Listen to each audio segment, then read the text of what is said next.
ఈ ప్రభుత్వం ప్రేమ్సాగర్ గారు ఎమ్మెల్యే అయినాక ఇష్టానుసారంగా పన్నులు సింగిల్ టెండర్ సిస్టమ్ అయిపోయింది. దోసుకునుడు, దేనికైనా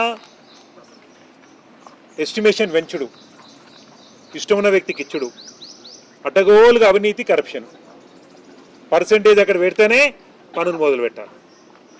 గతంలో బైపాస్ రోడ్ల, జనూబ్ నగర్ల అయిపోయిన వర్క్లకు టెండర్ పిలిచారు. అది మేము చెప్పడం జరిగింది, మీడియాలో పేపర్లలో రావడం జరిగింది. దాన్ని కంప్లైంట్ చేస్తే అప్పుడు దాన్ని క్యాన్సిల్ చేశారు. అంటే అయిపోయిన వర్క్లకు టెండర్ పిలిచి మళ్ళీ మేము అధికారుల దృష్టికి తీసుకుపోతే దాన్ని క్యాన్సిల్ చేశారు. కానీ మరి అయిపోయిన వర్క్లకు టెండర్ పిలిచిన అధికారుల మీద మాత్రం చర్యలు తీసుకోలేదు. మరో పెద్ద కుంభకోణం. పోయిన సంవత్సరం జూలై 13వ తారీఖు ఇండస్ట్రియల్ పార్క్ ఏదైతే వాళ్ళు అంటున్నారో, బట్టి విక్రమార్క గారు మిగతా మంత్రులు వచ్చి దాన్ని అక్కడ ఓపెన్ చేయడం జరిగింది. దానికంటే ఒక వారం 10 రోజుల ముందు నుంచి జేసీబీలు పెట్టి అవి పెట్టి ఇవి పెట్టి హడావిడిగా అన్ని వర్కులు చేసేసిండ్రు. మొత్తం చెట్లన్నీ తీసేసిండ్రు, ఏదో గ్రాన్యువల్ పోసిండ్రు, కట్టలు కట్టి చేసిండ్రు. టెండర్ లేదు, కథ లేదు, కార్ఖానా లేదు. ఇష్టమైన వ్యక్తులు ఎమ్మెల్యే చెప్పిందే ఆర్డర్ లెక్క చేసేసిండ్రు. ఇప్పుడు సంవత్సరం తర్వాత, అంటే ఎంత బరి తెగింపో చూడండి, సంవత్సరం తర్వాత ఇక టెండర్ పిలిచింది. మార్చి 11వ తారీఖు టెండర్ లాస్ట్ డేట్ అయింది. అనేక 4-5 వ్యక్తులు ఏదో టెండర్లో పాల్గొన్నట్టున్నారు. ఈ నెల 11వ తారీఖు అయింది. 1,41,00,00,000 విలువ వేసే టెండర్ని పోయిన సంవత్సరం అయిపోయిన పనులకు గిప్పు టెండర్ పిలిచారు. నేను మీడియా మిత్రులు కూడా విజ్ఞప్తి చేస్తున్నా, మీ కెమెరామెన్స్ కానివ్వండి, మీరు కానివ్వండి, ఒకసారి ఆ ఇండస్ట్రియల్ పార్క్ దగ్గరికి పోయి, ఇప్పుడు ఏదైతే ఆల్రెడీ వర్క్ చేసినదో, గతంలో మీ దగ్గర విజువల్స్ ఉన్నా పర్లేదు, సంవత్సరం క్రితం, ఇప్పుడు పోయి మీరు మళ్ళీ ఫొటోస్ వీడియోస్ తీసుకున్నా పర్లేదు, అక్కడ తట్టరి మట్టి పోయారు. కానీ ఈ టెండర్ ఏదైతే పిలిచిందో 4 నెలల తర్వాత బరాబర్ పేమెంట్ జరుగుతుంది. అంటే సంవత్సరం క్రితము బట్టి విక్రమార్క గారు వచ్చినప్పుడు తీసిన విజువల్స్ అట్లనే సేమ్ ఉంటాయి, ఇప్పుడు తీసుకున్న అట్లే ఉంటాయి, 4 నెలల తర్వాత తీసుకున్నాక అట్లే ఉంటుంది.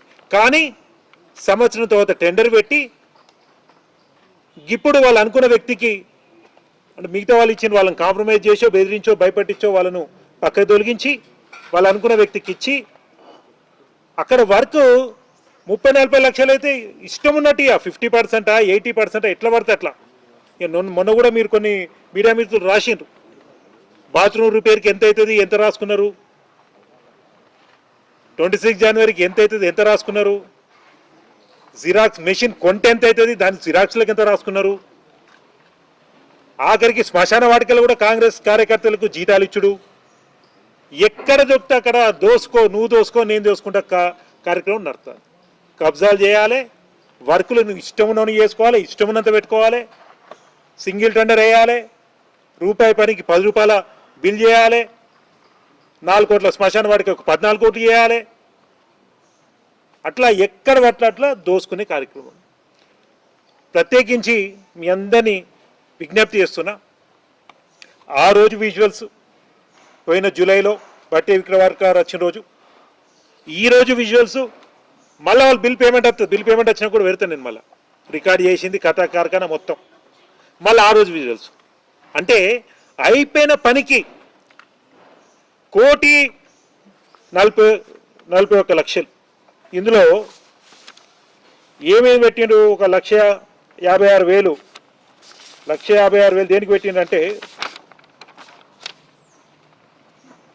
అదేమన్నా గడ్డి, చెట్లు, కొంచెం ఫారెస్ట్ లెక్క, అడవి లెక్క అవన్నీ ఉంటే అవన్నీ తీసేసి చిన్న చెట్లు కానీ పెద్ద చెట్లు కానీ గడ్డి కానీ పొదలు కానీ ఇవన్నీ ఉంటే సాఫ్ చేసేదానికి 1,56,000 పెట్టిరు.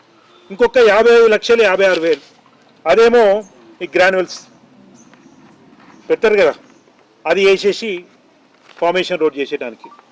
ఇంకొక 83,94,000 అంటే దాదాపు 84 లక్షలు అదేమో మట్టితో కట్టి నిర్మించడానికి.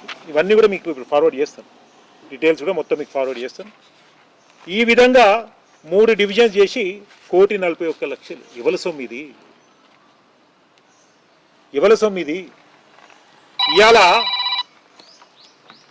ఇవాళ అక్కడ అదే పెద్ద కుంభకోణం అసలు. ఫస్ట్ ఆఫ్ ఆల్ అదే పెద్ద కుంభకోణం.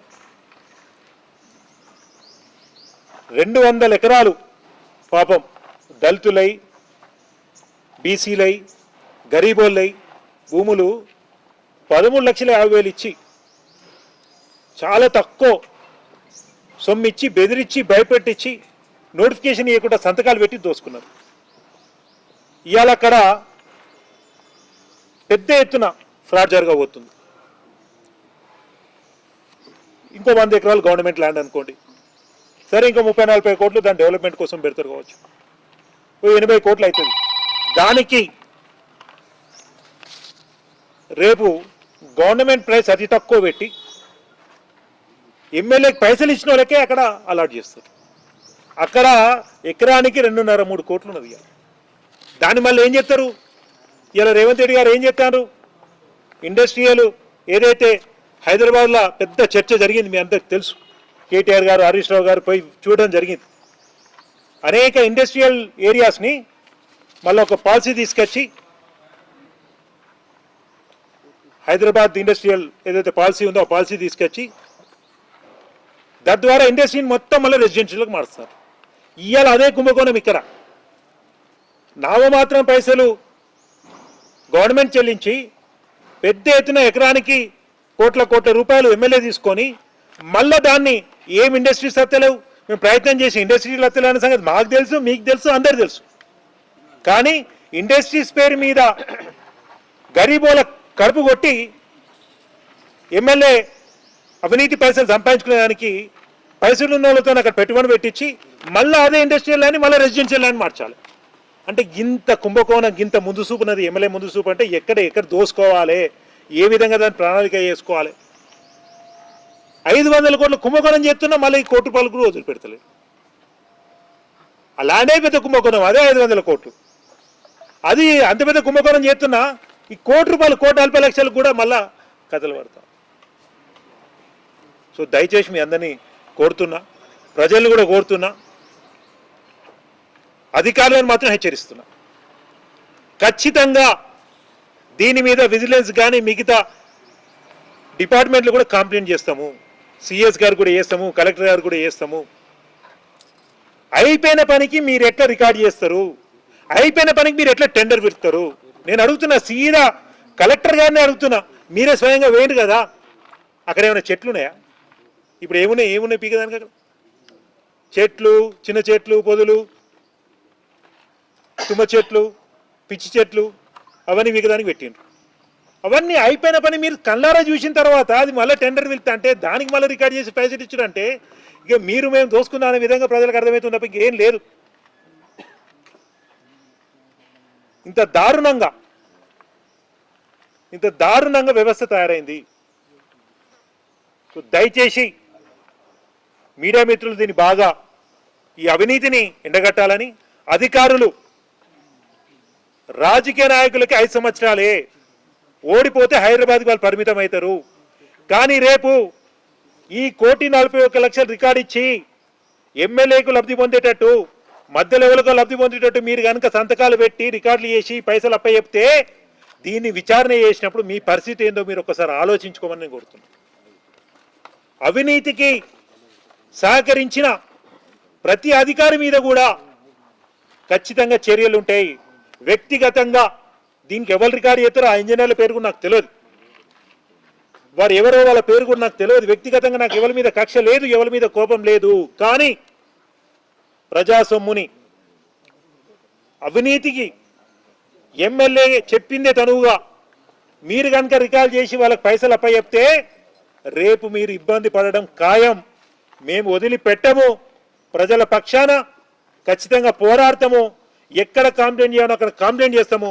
పూర్తిగా అధికారులే బాధ్యత వహించాల్సి వస్తుంది. పూర్తిగా రేపు మీరే బలి కావాల్సి వస్తుందని కూడా విషయాన్ని నేను మీకు ఇలా హెచ్చరిస్తున్నా.